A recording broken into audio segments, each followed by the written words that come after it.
안녕하세요, 아트입니다. 이번 영상은 키르케 마녀의 약스포가 포함되어 있습니다. 자, 영상 시작하겠습니다.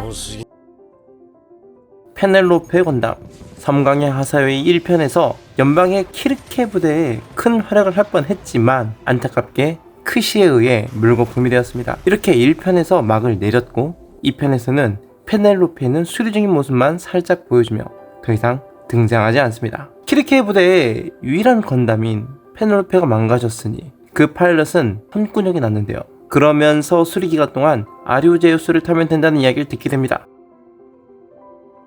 극 초반에 아류제우스가 언급이 되었지만 그 모습은 극 후반까지 완벽하게 보여주질 않습니다. 사람들의 기대 심리를 끝까지 긁어 모으더라고요. 그렇게 최종 보스격으로 숨겨둔 것 같은데 말이죠. 이 아류제우스 후반부에 등장한 모습을 생각하면 크고 빠르고 정신없는 공격을 쏟아내는 그런 기체라는 기억이 납니다. 이런 아류제우스 한번 뜯어보겠습니다. 먼저 아류제우스의 스펙을 살펴보겠습니다. RX-104FF 페넬로페가 정식 배치되기 이전에 플라이트 폼을 활용한 고속 비행의 훈련용 기체로 급조되어서 레이네임에게 지급되었던 시험기입니다. 그래서 이제 형식 번호도 TX FF104로 시작을 하죠. NOIM 일렉트로닉스에서 만든 건담으로 건다리움을 사용한 양산유와 플라잉 유닛 외장하면은 타늄 합금 세라믹 복합재를 사용했다고 합니다.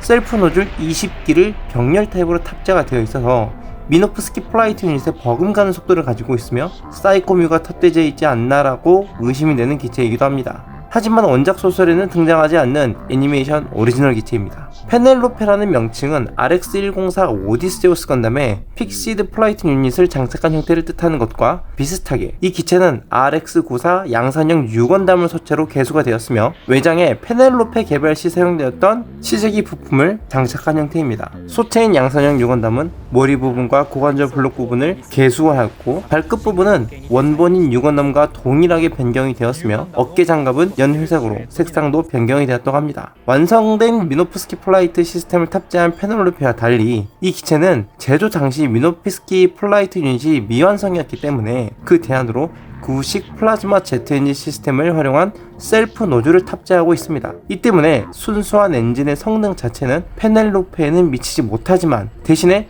전신에 총 20개의 셀프 노즐을 탑재 및 병렬 운영함으로써 이것을 완벽하게 보완했다고 볼 수 있습니다. 그래서 페넬로페에 필적하는 고속 비행을 구현할 수 있는 거죠. 또한 플라이트 폼 상태에서 훈련 및 운용 테스트를 성장한 기체이기에 메인 형태가 모비슈드 폼이 아닌 플라이트 폼이라는 건 역시 특징이라고도 볼 수 있습니다. 이후 페넬로페가 정식으로 롤아웃이 되고 레인에게 지급이 되었고 시험기나 아류제우스는 더 이상 운용하지 않았겠죠. 그러나 이 페넬로페의 일체형 플라이트 시스템을 탑재한 동세대의 기체인 마프티의 크시 건담과의 첫 교전에서 중파가 되어서 픽시드 플라이트 유닛과 소체인 오디세우스 건담 모두 수리가 들어가서 당장 출격할 수가 없는 상황이 되어서 불가피하게 이 기체에 다시 탑승하게 되어 크시 건담을 상대하게 된다는 설정으로 등장을 합니다.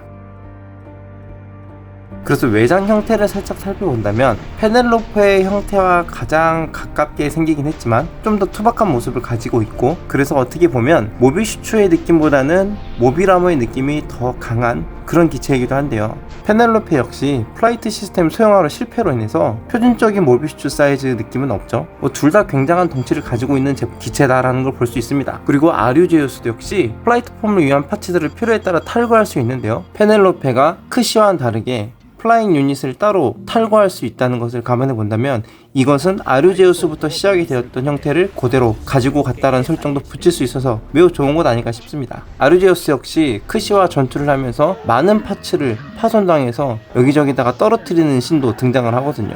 그렇게 엄청난 전투를 벌이면서 결국엔 유건담 소체만 남아서 하사웨이의 멘탈을 털어버리죠.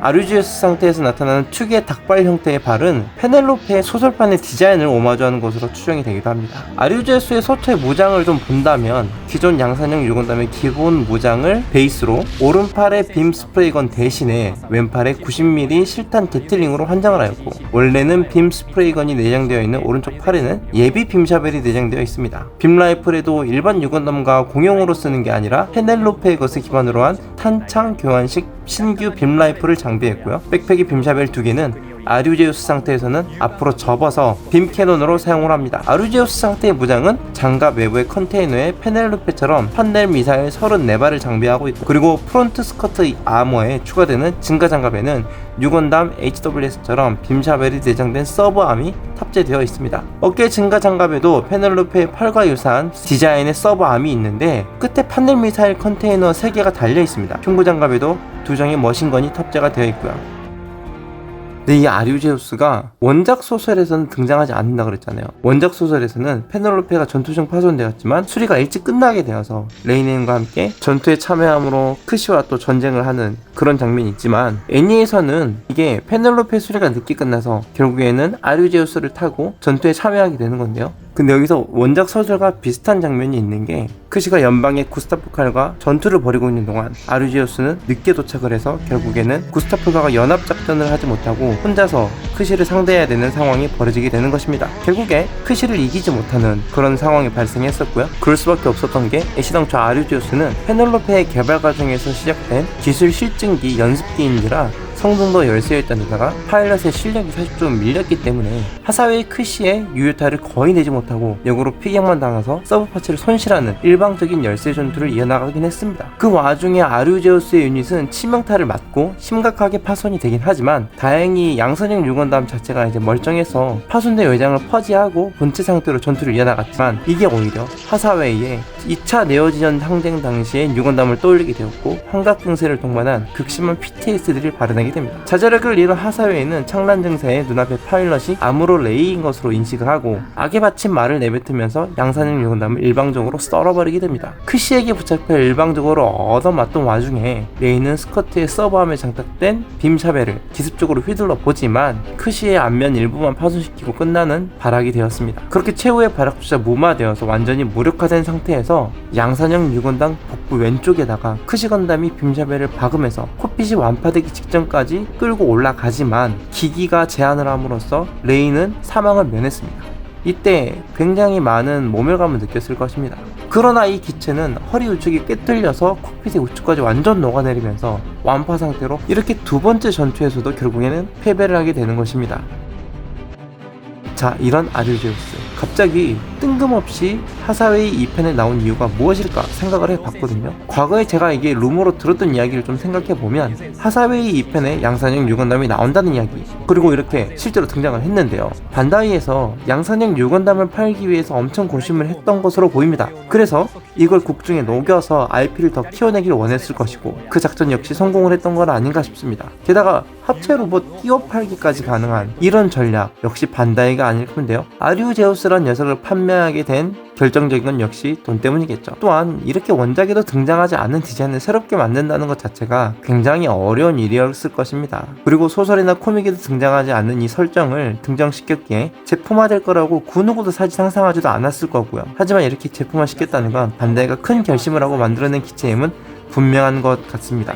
그렇기에 이렇게 기체 하나로 끝내지 않을 것이고, 여기서 우리가 좀 더 생각을 해본다면 건담 베이스 한정판 클리어 제품으로 판매할 가능성과 양산형 유건담 HG 클럽지 한정판 생산과 MG로 양산형 유건담이 나타나고, 그리고 카 시그니처 로보톤 아류제우스가 등장하지 않을까, 그런 생각도 해보는데요. 그런데 보통 영화 공개가 되면은 바로 로보톤이나 메탈 로보톤 또는 초합금을 발매하는 게 반다이의 루틴인데, 이거 늦어지니까 아예 안 나올 수도 있겠다는 생각도 들긴 합니다. 여하튼 극중에 아주 짧은 시간만 등장했던 아류제우스와 양산형 유건담, 이제 하사웨이 3편에는 등장할 일이 전혀 없겠지만 다음에는 아마 페넬로페의 업그레이드 버전이 등장하지 않을까 싶은데 말이죠. 여러분, 저는 이 아류제우스가 너무나 낭만적이고 멋진 기체라고 생각을 하고, 또한 가지고 싶은 기체라 생각을 하는데, 여러분은 어떻게 보시는지 궁금한데 말이죠. 댓글로 남겨주세요. 이상 지하트였습니다.